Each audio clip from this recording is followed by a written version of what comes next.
Several people have asked me how I made the pin that acts as the hinge for my cell phone design challenge project. So it's just the steel pin that's right in here, and I'll show you what I made it out of and how I did it. It's very simple.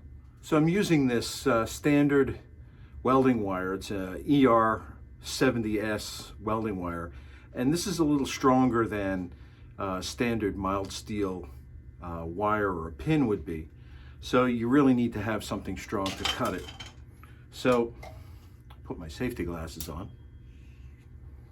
and we'll cut a piece off about the same length as what I had for the pin for the project.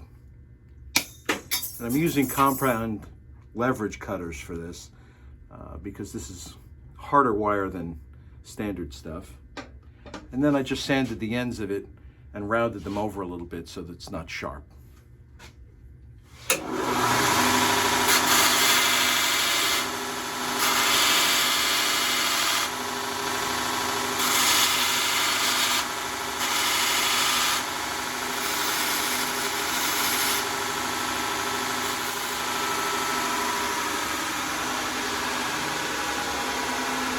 Be careful, it gets hot.